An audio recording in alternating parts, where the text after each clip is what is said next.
Hello friends, welcome to Indian recipes Tamil.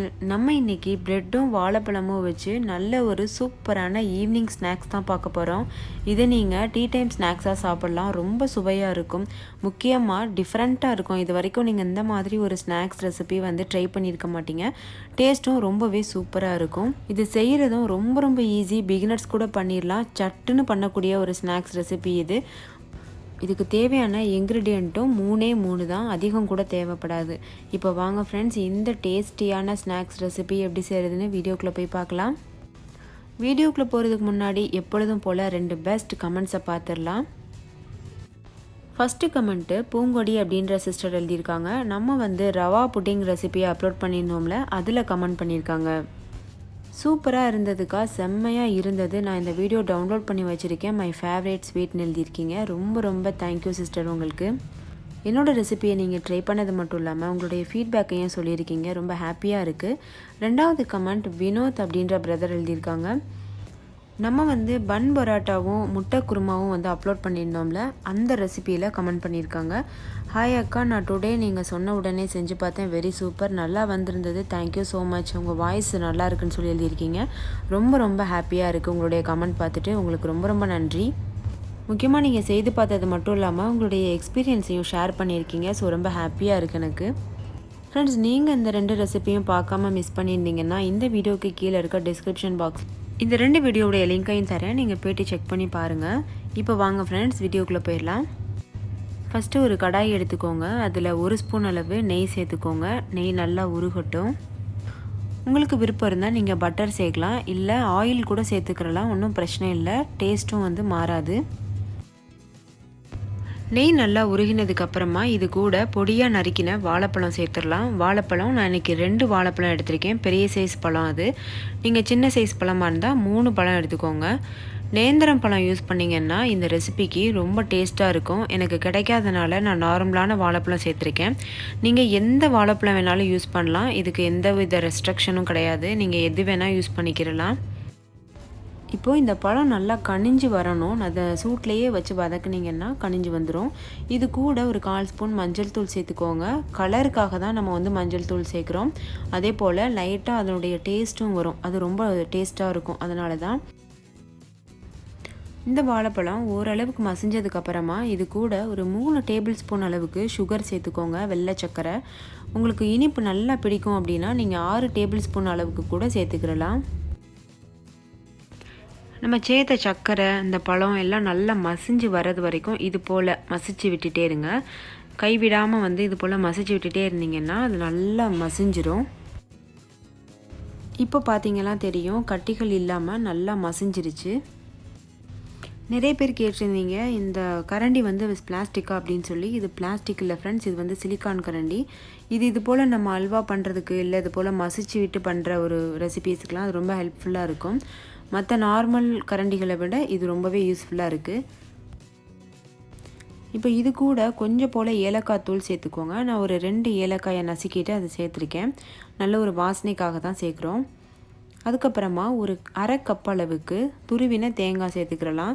நான் காஞ்ச தேங்காய் பத்தை இருக்குல்ல, அதனுடைய தேங்காய் துருவல் சேர்த்துருக்கேன்.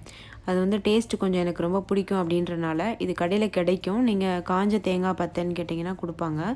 இது சேர்த்துருக்கேன். நீங்கள் ஃப்ரெஷ்ஷான தேங்காய் கூட சேர்க்கலாம், ஒன்றும் பிரச்சனை இல்லை. இப்போது இதை இது கூட சேர்த்துடலாம். சேர்த்துட்டு நல்லா மிக்ஸ் பண்ணி விட்டுக்கோங்க. தேங்காய் துருவல் சேர்க்கும்போது நீங்கள் ஸ்டவ் ஆஃப் பண்ணிவிட்டு தான் சேர்க்கணும். இதுக்கப்புறம் நம்ம ஸ்டவ் ஆன் பண்ணக்கூடாது. நம்ம அந்த வாழைப்பழங்கள் நல்லா மசியணும் அப்படின்றதுக்காக தான் நம்ம நெய்யில் வதக்குறோம், வேறு ஒரு காரணமும் இல்லை. அதனால் தேங்காய் துருவல் சேர்க்கும்போது நீங்கள் ஸ்டவ் ஆஃப் பண்ணிக்கோங்க. இப்போ இது கூட ஒரு 5 ப்ரெட்டை நான் மிக்ஸி ஜாரில் போட்டு அரைச்சி வச்சுருக்கேன், அதை சேர்த்துக்கிறேன். ப்ரெட்டை மிக்ஸி ஜாரில் போட்டு அரைக்கும்போது ப்ரெட்டினுடைய ஓரங்களை கட் பண்ணிவிட்டு நீங்கள் மிக்சியில் போட்டு அரைச்சிக்கோங்க. அப்போ தான் ஒயிட் கலரில் இருக்கும். இல்லை இந்த ப்ரௌன் கலர்லாம் வந்துச்சுன்னா அந்த கலர் பார்க்குறதுக்கு அவ்வளோ சரியாக இருக்காது. அதனால் ஓரங்களை கட் பண்ணிவிட்டு அரைச்சிக்கோங்க. அரைச்சிட்டு இது போல் நல்லா மிக்ஸ் பண்ணிக்கோங்க. ஞாபகம் வச்சுக்கோங்க, இந்த டைமில் கூட நம்ம ஸ்டவ் ஆன் பண்ணலை, நம்ம ஜஸ்ட்டு மிக்ஸ் தான் பண்ணுறோம். இது நீங்கள் கரண்டி வச்சு தான் மிக்ஸ் பண்ணணும்னு கிடையாது. கைட்ட கூட நல்லா சப்பாத்தி மாவு பதத்துக்கு பிசைஞ்சு விட்டுக்கலாம். பாத்திரம் ரொம்ப சூடாக இருக்குன்னு ஃபீல் பண்ணிங்கன்னா வேறு ஒரு பவுலில் மாற்றிட்டு, இந்த மாவு இருக்குல்ல, இதை வேறு ஒரு பவுலில் மாற்றிட்டு கூட நீங்கள் நல்லா பிசைஞ்சிக்கோங்க. இதை வந்து நம்ம நல்ல சாஃப்டான சப்பாத்தி மாவு பதத்துக்கு நல்லா பிசைஞ்சு எடுத்துக்கிற போகிறோம். பாருங்கள், இது போல் கையில் கொஞ்சம் போல் எண்ணெய் இல்லைன்னா நெய் தடவிட்டு பிசைஞ்சிங்க அப்படின்னா உங்களுக்கு வந்து கையில் ஒட்டாமல் கிடைக்கும். இப்போ பாருங்கள், நம்மளுடைய மாவு தயாராகிடுச்சு. இதிலிருந்து சின்ன சின்ன உருண்டைகளாக உருட்டி தனியாக வச்சிடலாம்.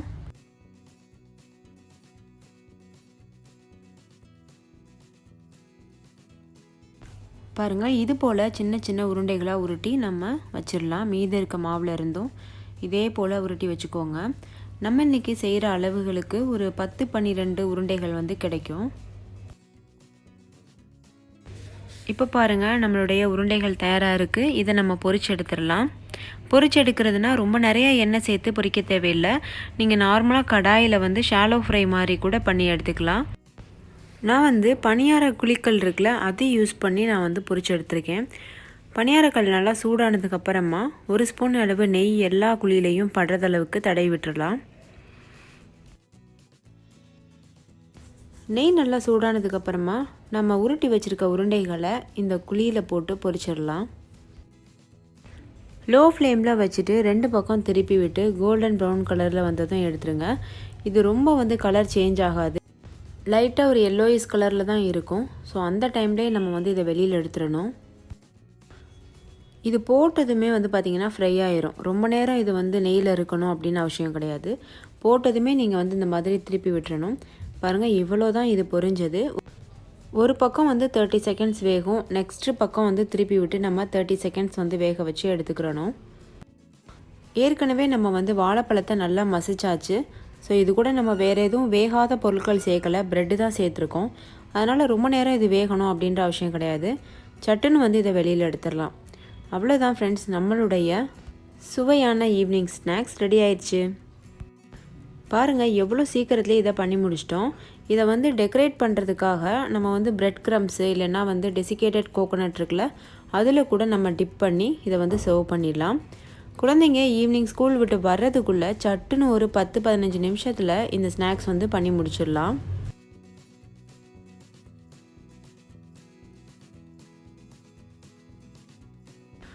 ஃப்ரெண்ட்ஸ், கண்டிப்பாக நீங்கள் இதை ட்ரை பண்ணுங்கள். உங்கள் வீட்டில் இருக்க எல்லோரும் ரொம்ப விரும்பி சாப்பிடுவாங்க. அடிக்கடி செய்து கொடுக்க சொல்லி கேட்பாங்க. அவ்வளோத்துக்கு சுவையாக இருக்கும். ஸோ அடிக்கடி செய்தாலுமே இது உடம்புக்கு கெடுதலும் கிடையாது, ரொம்ப ஹெல்த்தியான ஒரு ஸ்நாக்ஸாகவும் இருக்கும். இப்போ நம்ம பொரிச்ச இந்த உருண்டைகளை பிரெட் க்ரம்ஸில் லைட்டாக வந்து டிப் பண்ணி எடுத்து வச்சிடலாம். நான் வந்து ஒரு 2 ப்ரெட்டை வந்து நல்லா மிக்ஸி ஜாரில் போட்டு அரைச்சி வச்சுருக்கேன். அதில் போட்டு முக்கி எடுத்து வச்சிடலாம். உங்ககிட்ட காஞ்ச தேங்காய் துருவல் இருக்குல்ல, டெசிகேட்டட் கோகோனட், அது இருந்தால் கூட நீங்கள் வந்து அது கூட வச்சு கூட நல்லா டெக்கரேட் பண்ணிடலாம். ஸோ ஃப்ரெண்ட்ஸ், கண்டிப்பாக நீங்களும் இன்றைக்கே ட்ரை பண்ணுங்கள். ட்ரை பண்ணிவிட்டு உங்களோட எக்ஸ்பீரியன்ஸ் அண்ட் ஃபீட்பேக்ஸை வந்து கமெண்ட்டில் சொல்லுங்கள். இன்னொரு சூப்பரான ரெசிபியோடு நான் உங்களை சந்திக்கிறேன். அதுக்கு முன்னாடி இந்த வீடியோ பிடிச்சிருந்தா லைக் பண்ணுங்கள், உங்கள் ஃப்ரெண்ட்ஸ் கூட நிறைய ஷேர் பண்ணுங்கள்.